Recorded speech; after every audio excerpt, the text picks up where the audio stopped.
பொங்கல் பண்டிகையொட்டி தொடர் விடுமுறை விடப்பட்ட நிலையில் கன்னியாகுமரி மாவட்டத்திற்கு சென்னை, பெங்களூர், கோவை போன்ற பெருநகரங்களிலிருந்து ஏராளமான பொதுமக்கள் வந்திருந்தனர். விடுமுறை முடிந்து வெளியூருக்கு செல்வதற்கு தயாராகி வருகிறார்கள். ஏற்கனவே ஏராளமான பொதுமக்கள் பேருந்துகள் மற்றும் ரயில்களில் முன்பதிவு செய்துள்ளனர். விடுமுறை முடிந்து பொதுமக்கள் வெளியூர்களுக்கு செல்ல வசதியாக அரசு போக்குவரத்து கழகம் சார்பில் சிறப்பு பேருந்துகளும் இயக்கப்படுகிறது.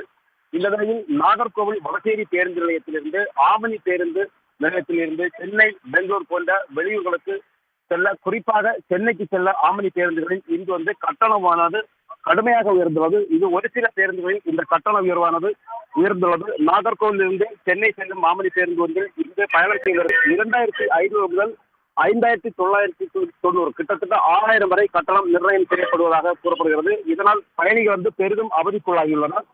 சிலர் கட்டண உயர்வையும் பொருட்படுத்தாமல் பேருந்துகளில் பயணம் செய்கின்றனர்.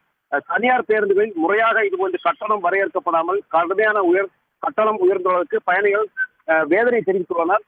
சாதாரண நாட்களில் இந்த நாகர்கோவில் சென்னைக்கு செல்வதற்கு 1200, 1500 வரை மற்றொரு கட்டணமானது நிர்ணயிக்கப்படுகிறது. ஆனால் கிறிஸ்துமஸ், கடந்த நியூ இயர், புத்தாண்டு போன்ற தினங்களில் இந்த அளவிற்கு கட்டணம் உயர்வில்லை. பொங்கல் பண்டிகை விடுமுறைக்கு கிட்டத்தட்ட 6000 ரூபாய் வரை கட்டணம் அதிகரித்துள்ளது.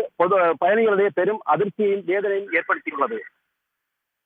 விவரங்களை வழங்கியமைக்கு நன்றி பிரின்ஸ். பொங்கல் விடுமுறைக்கு 4 நாள் விடுமுறை வந்த பயணிகள் ஆமணி பேருந்தில் சாதாரண கட்டணம் 1200 1800 தான் இருக்கும்.